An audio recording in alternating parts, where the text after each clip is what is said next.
Hello? Hello? Is anybody out there? Welcome to All the Shit with Tom and Will. This is the Quick Hit Weekly. What's up, Tom? What's going on, Will? Same old, man. Yeah, man. Welcome back to All the Shit. We're going to try something a little different today. So we'll still do high-low wild card. But just as a reminder, when we started this, our number one goal was to do what we love. And in our day-to-day at work, the best parts of our job is when people come to us with problems, whether they're work-related or personal. And just to have an opportunity to mentor people, help them see things that they might not see, even if they might be right in front of them, and then give some guidance. Keeping in mind that we're a couple of shitheads who are not experts in any of the fields in which we're providing advice in terms of a professional opinion. But I think it'll be fun for us to answer a couple of these questions and put our spin on it. I think that'll be an interesting task for us today and see how we land on that. Yeah, I think it will be interesting indeed. Like you said, not experts, but we've found that our perspective has been received and valued over time. We're going to try that. Hopefully we won't botch it up too bad. We'll see what happens. Yeah, I think that's an important distinction, that this is not advice per se, so you can't sue us. Just perspective. I mean, you could, but you're not going to get much. So let's start with high-low wildcard, man. It's been a couple weeks since we've talked. Yeah. I was in Vegas for a week, which was I have a love-hate relationship with Vegas. Obviously, I met my wife there the first time I ever went. That was a magnificent time. I've been back 5 times now since, mostly for work, twice for baseball tournaments. And, man, any more than 24 hours in that city, and I'm just... Really? It's kind of depressing. Yeah. Yeah. In what way? It doesn't smell great. You see typically the worst of humanity. In a lot of ways, it's New Orleans around Mardi Gras. It's like Bourbon Mardi Street. Gras every day, right? Yeah. People go there like, I'm going to turn it loose and then go home and actually clean myself back up. Yeah. It's Pleasure Island, man, out of Yeah. Pinocchio for adults. It's what it is. Yeah, that's not my scene, but... Have you to ever each their been? own. No, I've not been to Vegas. I've been to New Orleans a few times. That was cool the first time. I was a little bit younger. Second time, I'm like, eh. And then after that, I'm like, thanks, no thanks. Yeah. Yeah, so I totally get that with Vegas. Yeah, it was interesting. There was a Chinese girl in the booth next to us. It was an energy storage show, so there was a huge contingent from China. But this is this girl's first trip to America. Yeah. And so she Oh, gets wow. to see Las Vegas, the signature. So I was showing her pictures of where we're from, Virginia, the Blue Ridge Mountains. She appreciated that. She Yeah. liked seeing that, and she had some questions about it. But she mentioned that she was going out, and she had been out the night before. And she mentioned, she said, it really stinks here. And I was like, yeah, I know. It's not the whole country. She said, but it's a very, and she couldn't think of the words. So she's typing in her phone and Google Translate. And what she typed in came up as cannabis marijuana. And I was like, oh, yes, there is a lot of that here. So I'm sorry that you have to deal with that. But please don't judge our country based on this experience. So I've never thought about that. What's the status of marijuana in China? I have no idea. I don't know either. Yeah. I know it's legal in Vegas, and it was very prevalent and potent. Yeah, just in the air. Just walking down the strip, man. Jeez, yeah. So that was my trip. But other than that, I've been pretty good. The weather's been gorgeous. I love this time of year when it starts to cool down. There's 2 or 3 weeks in the fall where it's not too cold. It's like perfect temp in the afternoon, little crisp. The leaves are just starting to turn, and it's just like I'm ready for fall. And then you see pumpkin spice everything everywhere, and I'm like, fuck that shit. Yeah, you can't avoid it. It doesn't offend me. I think it's funny, the pumpkin spice. But yeah, it's nice. It's nice. I like all seasons, so it's not like I'm super jazzed up. The weather has been awesome, though. Where I've kind of stayed a little more slimmed down over the past couple years, I definitely have to start layering up already, especially with my fasting schedule and everything, and being a lower body weight, I get cold real easy. You see me in the office, I'm in a jacket constantly. But I love it. I love it, man. Yeah. Yeah. So how about you? Do you have any big updates this week? Well, I mean, nothing too major. I've got a couple appointments I'm not particularly looking forward to next week. So Thursday, I have an MRI, which I believe is supposed to be with contrast. So I'm not really looking forward to having radioactive isotopes pumped through my body. I'd prefer not to take ibuprofen if I can avoid it. And so that's definitely not something I'm itching to get in my veins. Sure. And then the following day I have a spinal tap. So that's going to be choice. Yeah. Did you ask him about letting us come in there and do the podcast live? I didn't. I'm just like, man, I want to get through this. I don't think there's any way in hell they would approve that. Yeah. I'm just joking, but Yeah. man, I hope that all goes well for you and you at least get some answers. Yeah, me too. I'll just be glad to get it over with and see what the next step is, if there's a next step, and just keep moving forward. Cool. Yeah. Do you want to dive into some of these questions? Yeah, let's dive. I mean, if I don't really have much else, I'm glad we're back at it. Yeah, why don't you lead us to glory? All right. The way we're kind of setting this up, the whole point of this podcast when we started it was to be able to talk to people at challenging points in their life and give some guidance. Basically, share our perspective or experience. Yeah, and not that anyone gives a shit. I No. mean, the origin of this was that it's going to make us better. And I think in working through other people's problems, sometimes you get the opportunity to see things through a different lens, even as you're talking through it yourself. And then if you're listening to it, think about the situation, think about what we're talking about, and how would you spin it if this was a situation in your life? And maybe it's a situation you have experienced or are going through. And does that help you move forward in any way? It still surprises me. I'm like, why do people come to me and pose these questions or explain these scenarios or I'm like, I have no idea what the hell I'm talking about. You don't have to. It's that listening ear, that perspective, that experience that might trigger something in them that seems to be valuable. And so I'm looking forward to the opportunity to do that. Yeah, man, for Yeah. sure. All right, so this is from a kid, a teenager, presumably high school age kid.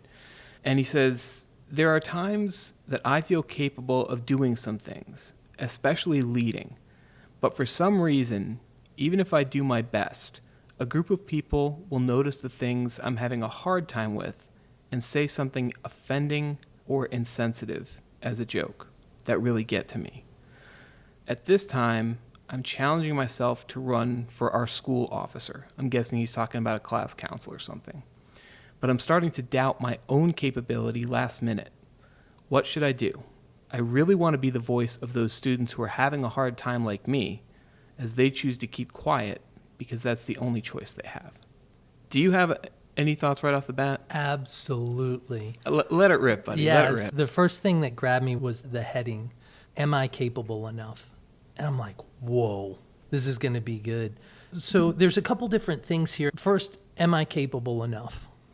No, nobody is. Just do it. If you want to do this and it's important to you, do it. You'll figure it out as you go. Can you win that elected office spot or that seat or whatever it is? Who knows? Nobody can say. The only way you'll find out is if you go for it and you give it a shot. I think you're spot on when you said that, are you capable? No, nobody is. Yeah. One of the things that I find most inspiring about leaders that are good leaders, most of them, in my experience, are there not by choice. Right. They have not sought a leadership position. They have either been coerced, prompted by someone else, and pushed into a position to take control. Mm-hmm. And to me, if you're going to be a strong leader, you have to come at it from that perspective. Because if your ego is what's driving you to say, I want to do that, and it's a glory thing for you, Right. you're never going to be able to lead at the same level as someone who is doing it reluctantly. Mm-hmm. Because that person is taking their ego out of the equation. They're truly looking at what is the best way to do this to the best of their ability. It doesn't make them a great leader by default, but it gives them a leg up in that they're blinding themselves to their own ambition, at least initially, right? Right. And I think that's one of the things that in this particular case really struck me. Yes, but maybe a slightly different flavor. So I don't think that to be a truly great leader, you have to be a reluctant leader, right? You have to be forced into it. But I agree with your sentiment that if it is the pursuit because of your ego, because you want to be the guy or gal, the person that has the power, that makes the calls, that whatever, then yes, I think that'll only take you so far. Part of what spoke to me so much about this is that I identified with that person, because there's been many times in my life, particularly when I was younger, that I didn't go for it because I didn't think I was good enough, or I didn't think I'd be able to do it, or everybody else is more qualified or more capable. But you just have to get after it. And the sooner you do that, the sooner you'll realize we're all full of shit. We all have imposter syndrome. And those people that are making fun of you or saying things you don't appreciate or questioning you, they're no better than you are. They're hiding behind their own fears by making fun of you and doing that because you're putting yourself out there. So don't let them get to you. That's bullshit. I mean, it's bullying, basically. It is bullying. Yeah, it's low-key bullying. Right, yeah. I agree with you there. It's funny because at the same time we're talking about this, it's happening in my life. Mm-hmm. My wife, Anna, is in a position where she's an assistant manager currently at work. And in this role, she's interacting with all of these different branches and divisions. Effectively, she was told she got this role because they want to groom her to take on a full management role, which is supervising multiple wings in the hospital she works in. Yeah, so just to add some context, and it's so wildly different what supervisor versus manager versus director is at this organization or this facility. In her role currently as an assistant manager, is she what you would consider like lower level leadership, middle management, or is she on the cusp of what's considered more senior management? It's definitely the cusp of what would be considered senior management. Yeah, and stepping into that management role is full-on senior management. Yeah, so she's a nurse, and her entire career she's been bedside care, whether it's been hospice, emergency room. That's heavy. Private clinic. She's done just about everything. So now she has an opportunity. She's been put in this position because her manager is preparing to retire and maybe has a year, 18 months left before she's ready to move on. And when Anna took this position, that was kind of hinted to her, and she wasn't even sure that she wanted to take this role because she really enjoys the bedside. And in the course of the last few months, she is interacting with all of the departments that she currently is supervising and preparing to move into that management role. She's been apprehensive because her boss, the one who's retiring, has told her this group doesn't like us, this group has this issue, this group has this issue. So Anna's going into this thinking everybody hates everybody. How are we going to run this thing? Yeah. But just in her natural personality, the way that she addresses problems and works through things, she has made inroads into almost all of these different communities, we'll call them, helped solve problems, help people talk to each other that previously weren't talking to each other that needed to, starts making all these connections. The woman is already leading and is still, I'm not sure I want that job. I don't know if I want to do it. And it's You're already doing it. You're it's doing the label it, that's and freaking you out. you're really fucking good. Yeah. Yeah, and that's funny. That's the exact same thing I was going to say. I get the vibe. It's hard to tell just from a paragraph or two, but you're already a leader. You're already leading. Whether or not you take that step a little further into the spotlight or not, you have influence. It's evident. That's why these people are screwing with you. So whether you take that role or not, or you pursue that role, doesn't matter. You're a leader. But if you believe in it and you want to do it and there is a cause behind that you want to work towards, then do it and figure out the rest as you go. Yeah, and even in a worst case scenario, let's say you run for this thing, you get shot down, whatever. You're still going to be a symbol to all of those kids that you're talking about that don't have a voice or are too afraid to show it. I mean, that's what a martyr is. Technically, I think you have to lose your life to be a martyr. But what it does is someone from an oppressed group can stand up, have a voice, and show the others that it's okay to have a voice and that there's a path to it. Whether or not you ultimately win this nomination, election, whatever it is, you've now set the bar and said, hey, you can do this too. Yeah. And that's what it is, man. It's bringing other people to the table. It's waking up everyone and saying, we're all in this. It's not decided by these few people. Yeah. That's really what democracy is about. I mean, if you think about the American Revolution, that was a bunch of people sitting up saying, fuck you, Britain, we're not going to pay your taxes. But for the most part, up until that point, people would just kind of grumble about it and say that's the way it is. Yeah. That's how revolutions start. And yeah, man, go for it. Go for it. Be a voice for those that don't have a voice. Be a voice for yourself. And win or lose, the experience you get in this process is going to prepare you for bigger steps down the road. You're going to learn how to lose. Yeah. Or you're going to learn that, yeah, I'm insecure. I don't think I'm qualified for this job. And then if you wind up with it, hey, you're going to find out real quick that you can do it. You Yeah. just got to take one small bite at a time, handle one small thing at a time, and just don't let your ego get in the way. Absolutely. And I'm reminded of a quote, I believe it's Aristotle, and he says, to avoid criticism, say nothing, do nothing, be nothing. And so I think what you can be assured of is if you continue to pursue these types of roles, leadership roles, stepping out, so to speak, stepping forward, being that voice, you will be criticized. It's guaranteed, because you will be criticized by people who don't agree with you. You will be criticized by people who are threatened by you. You will be criticized by everyone. And that's okay. But don't let it get to you. If this is something you're going to pursue, is going to be a life's pursuit for you, just know that's going to come with it, and that's okay. You can overcome that, and you will be stronger for it. Let me ask you this. When you were younger, is this something that you would have done? Like how young? Well, in high school. I don't have context. I didn't go to high school, so I'm like, I was homeschooled. All the way through high school? Yeah. No shit. Yeah, Okay. I know, didn't right? that. That's something else to dig into. You're like, you're so normal and well-adjusted. I don't know. It's really hard for me to answer. I have always gravitated towards leadership roles. Even as a teenager, middle school, high school, I would always kind of lead informally whatever group I was associated with. I was teaching martial arts at a very young age, so I've always gravitated towards that. Whether or not I would run for some sort of political office or school role like that, I don't know. Yeah, I'm just not sure.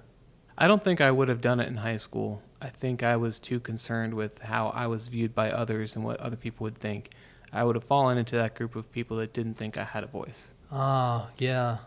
Part of it, too, is to be effective, it has to be something you really care about. Mm-hmm. There have been other times in my life, I think about a jury duty experience I had. And when the trial wraps up, all the jurors go into the room, and amongst yourselves, you pick who the foreman of the jury is going to be to do the speaking and present your findings to the judge. And there was one guy in there who was just absolute motor mouth. He was a television news reporter. That's his day Figures, job. yeah. So, he loved the sound of his own voice. We got in there, and within 5 seconds, he declared himself the foreman. Mm-hmm. And I was like, all right, man. He just claimed it. Yep. I didn't necessarily want it, but I'm one of those people that will watch critically, and if I think something is going the wrong direction, I'm not afraid to step in. Right.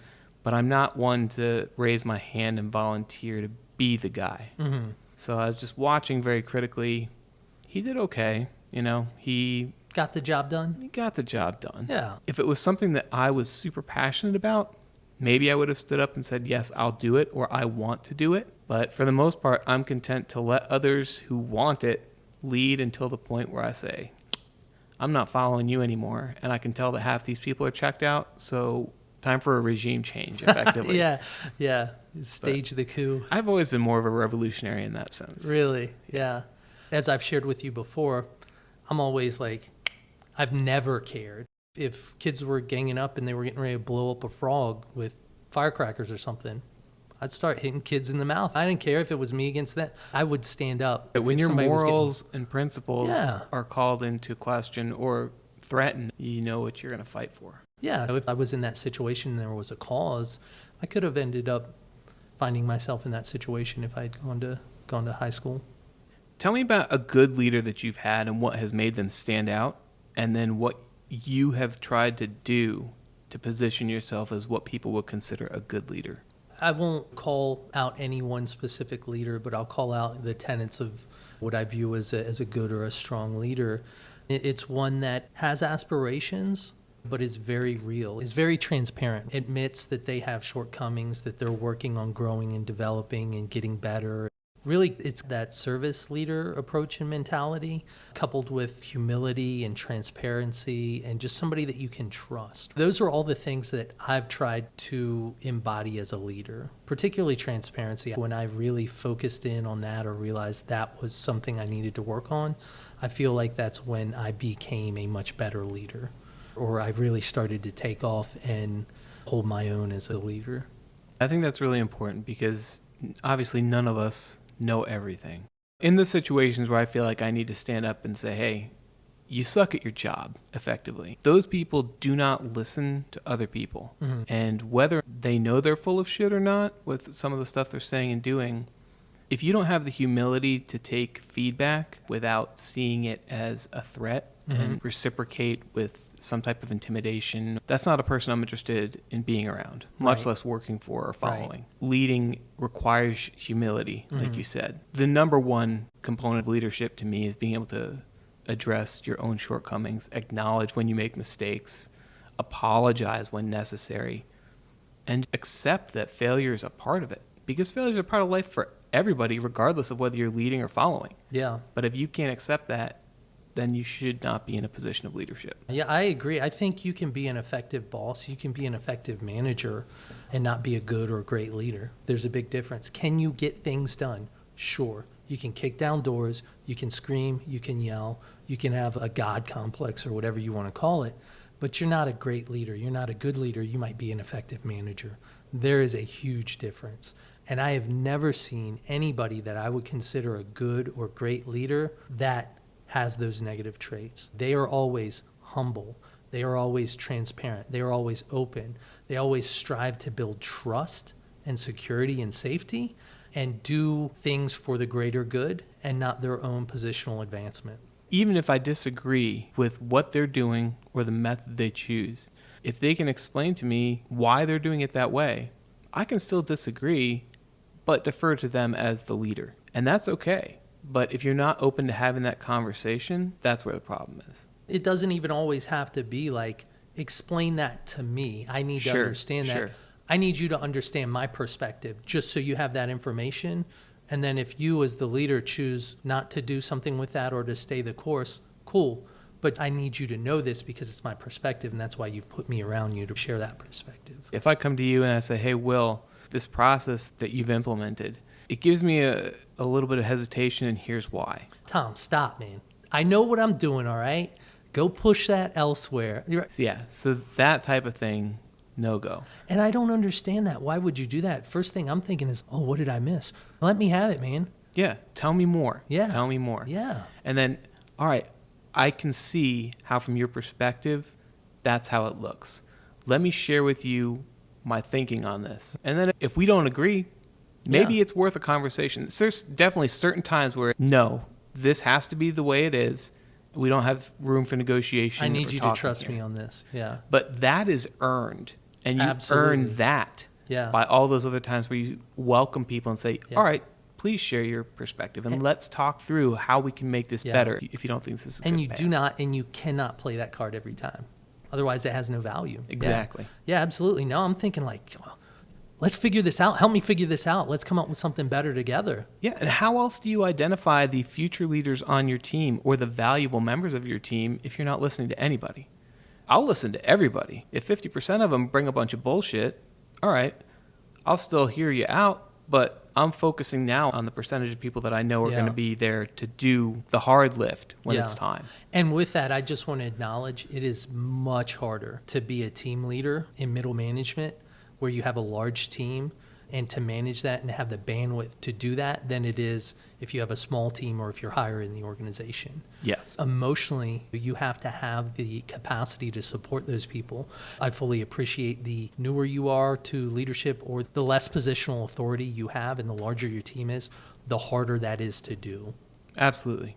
Yeah, you're right on. The more people that directly report to you that are directly influenced by your decisions, the pressure is ratcheted way up. Yeah. How did you address that when you first stepped into management? Did you feel like you were an imposter? I don't know. I've been told that I did think that or felt that. Someone told you how you felt? I think so. I think at certain points along the way, I've certainly been like, I have no idea what I'm doing. And at what point did I come to the realization that nobody does? I don't know. I can say here today, I don't feel like I have imposter syndrome.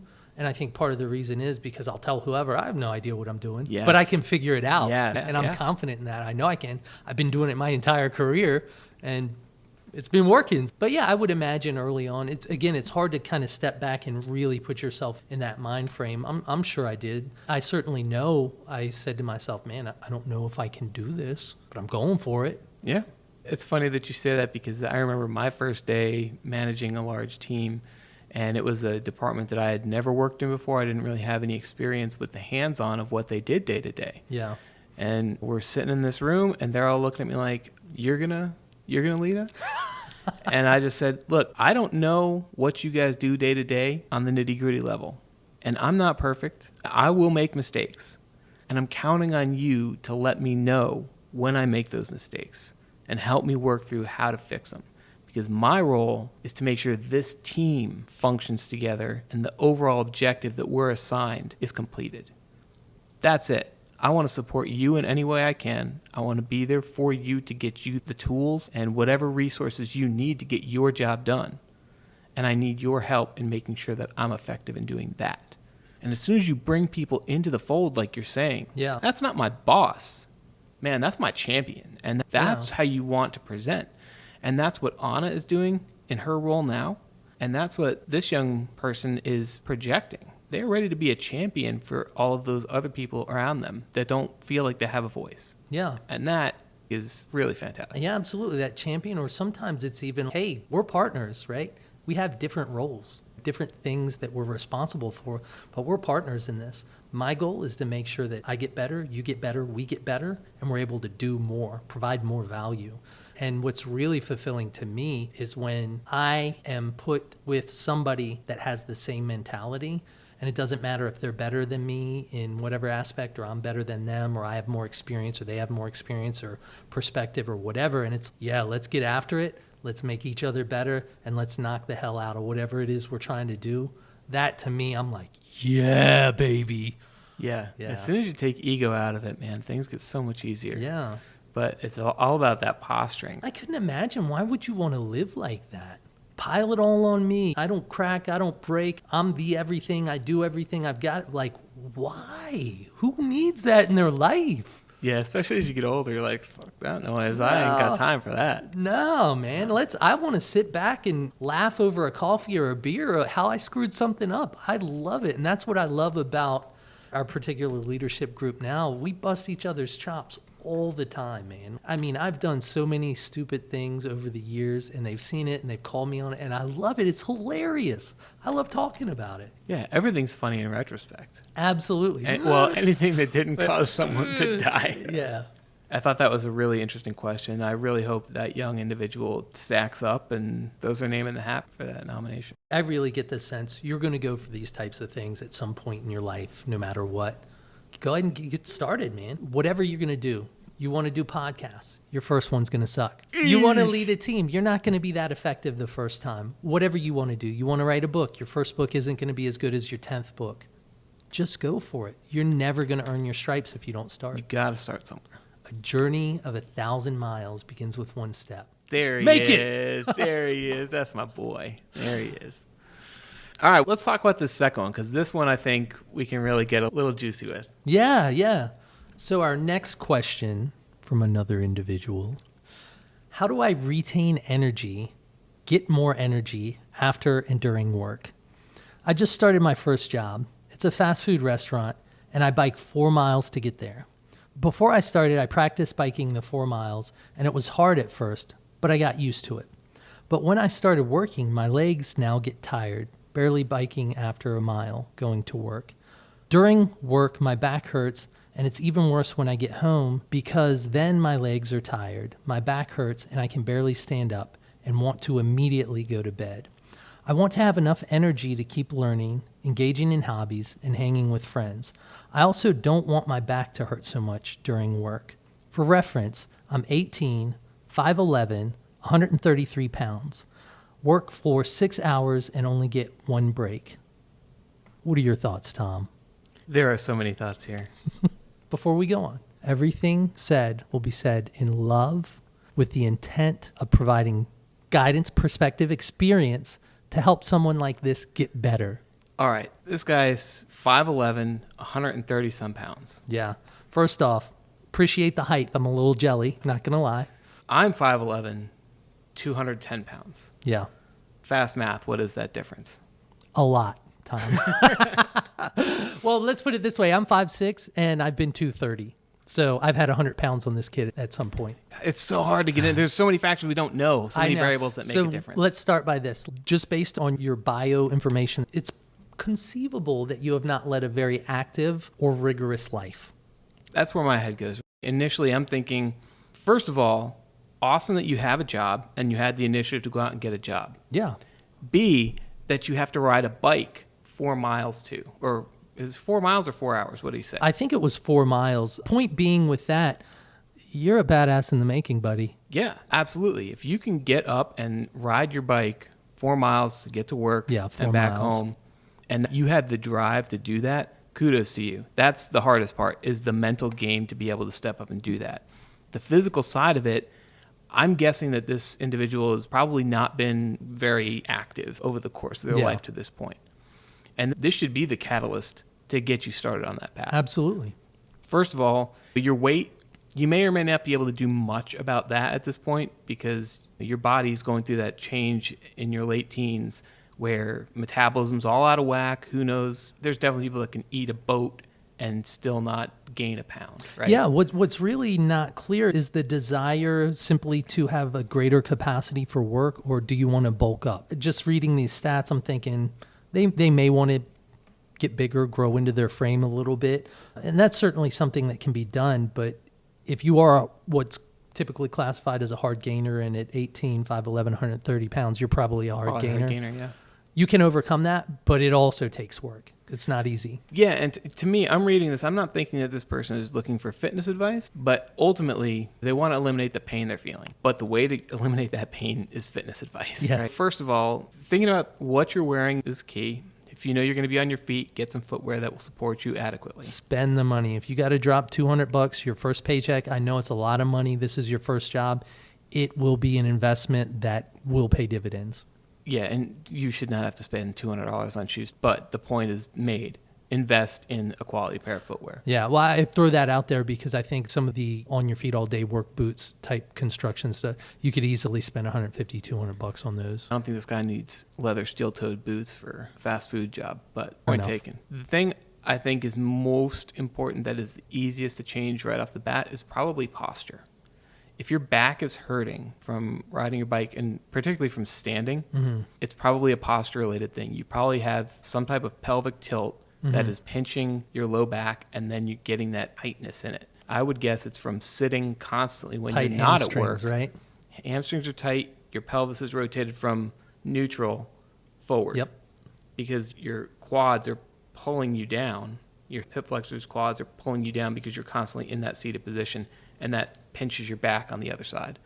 So I would say looking for ways to increase your flexibility and actively try and neutralize your pelvic tilt while you're standing are going to be ways that you can more quickly address the back pain specifically. Yeah, just adding some strength and tone to your core as well could really offset that. Yeah, absolutely. I think all of that goes together. I don't know about you, but I consider hips to be part of the core. When I talk about strengthening core, we're talking about basically from under your pecs all the way to the top of your quads, which incorporates your hips, abs, your back is a big part of your core, all of that. Yeah. What else you got for this guy? I appreciate the back hurts, all that. It's really hard to say. I mean, there could be so much here. There could be some sort of mechanical issue that's causing this, tightness, all these other things. I would be curious what type of pain tolerance you have. Is this actually discomfort and you have in fact led a very sedentary life and you just got to work through it? Or is there something mechanically wrong that needs to be addressed like you mentioned? It could be a combination of both. And again, fitness, physical training, it's going to help you get comfortable being uncomfortable. And you're going to be able to stand and to work 6 hours on your feet, 18 years old, you got a break. It shouldn't be that much of an impetus. I think you can overcome this, barring any major underlying physical issue.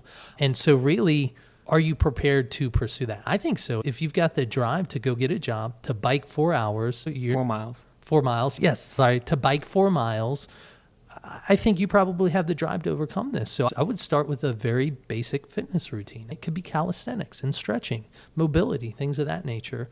It would also be advisable, again, knowing that this is your first job. I don't know what your parents cover, what you cover, et cetera. If you have the resources to work with somebody that could assess you and say, yeah, man, we've got some posture issues here and this is how we're going to address them. And somebody to help you through that and to get you on the right foot as far as your fitness plan is concerned and to start becoming active so that you have a greater capacity for work.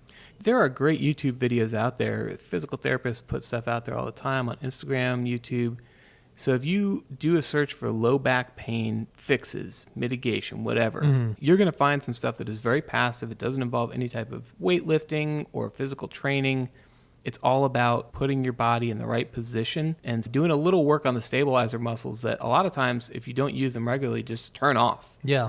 And so all you're doing with some of these exercises is teaching them to turn back on and allowing them to do work when they should be and helping support that low back or support your pelvis or whatever the case might be. So I would start there and just make sure that it's a legit person. You can usually tell. Yeah. A lot of this is literally going to be lying down, putting your legs in different positions, putting your arms in different positions, and trying to relax into certain things, maybe tensing one particular muscle in your core and getting something to turn on. There's a lot of ways that you can do small tweaks that can have big dividends. Yeah, absolutely. I think the thing that could, in a given set of circumstances, be helpful with going to see somebody is that you could get an actual assessment. They could line you up. An athletic trainer or something of that nature could look and see where you are out of alignment, if you are out of alignment, and then you could address it from that matter. But again, anything is better than nothing, and it could very easily just be, you got to get comfortable being uncomfortable. I think that's the biggest thing. I can't tell you how many times, and you were a personal trainer for a while, I was a personal trainer for a while.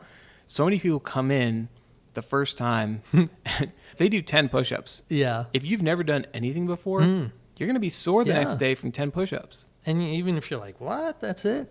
I've got a great story around that. When I was training, this lady came in, girl, I guess she was a college student, not much younger than me, but a few years younger than me, and she's fired up. I don't know what happened, but it was awesome, and I was loving it. And she was like, I'm ready to take charge. I want to do X, Y, and Z, and I have this goal and this target, and no matter the cost, this is what I want to do. And I'm like, hell yes, I'm taking you as a client. That is what I need. You know, my other clients are lulling me into putting a revolver into my mouth, you know, questioning my life's purpose. I was so excited, and I let her psych me up and trick me. I'm like, yeah, we're on it, and we're going to do this. And I didn't soft pedal, and I just threw her in the deep end. And she skipped her second session, was supposed to be 2 days later. She was too sore. She couldn't come in. And then she ended up canceling altogether because it was just too much for her. You have to build up to it. You can do that, and you can survive it. It's not advisable. A lot of people don't like that, and you have to be a special kind of crazy to feed off of stuff like that. Anything, 10 push-ups is crazy. I mean, if you're just getting off the couch, maybe start with 5. Yeah, exactly. Yeah. So 2 quick stories related to yours. I was coaching CrossFit for a while. There's one kid that walked into the gym. He's a little husky, probably early 20s. Walks in there with this attitude of, I got this. This is where I'm destined to be. You know that look. Yeah. He's looking around. Go up to him. Hey, man, how are you doing? Welcome to the gym. Do you have any questions? He's like, I'm going to be going to the CrossFit Games in the next 2 years. And I was like, okay. All right. Well, we can start on that path. And, I mean, that kid lasted 2 weeks. He just opened up with, I'm going to be going to the... Yeah, like he had this grand idea. And I think a lot of people have that grand idea and don't realize how much work it takes to do anything, really. Dude, yeah. But fitness for sure.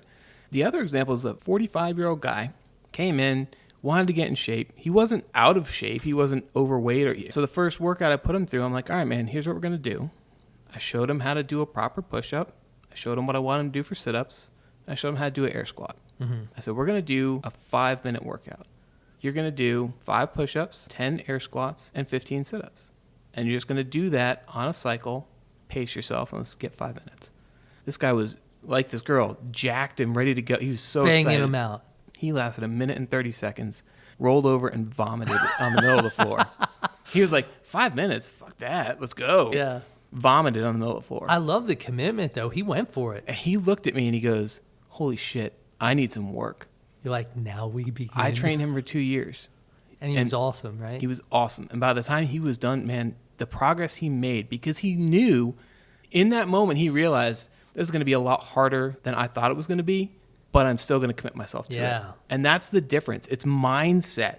Your body will do what you want it to do. Yeah. It's going to tell you you're going too hard, but just back it off a little bit, but keep pushing, and you'll get there. Yeah, man. The mental game is part of it. And I think for this guy, you're probably surprised. I biked 4 miles. I shouldn't be tired.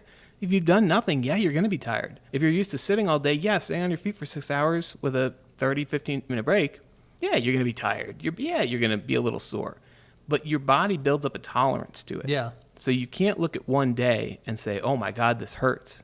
Yeah, it'll hurt that day, but a month down the line, that's going to be nothing to you. Yeah. A note to parents, I think we really owe it to our children to ensure that they are getting adequate physical stimulation.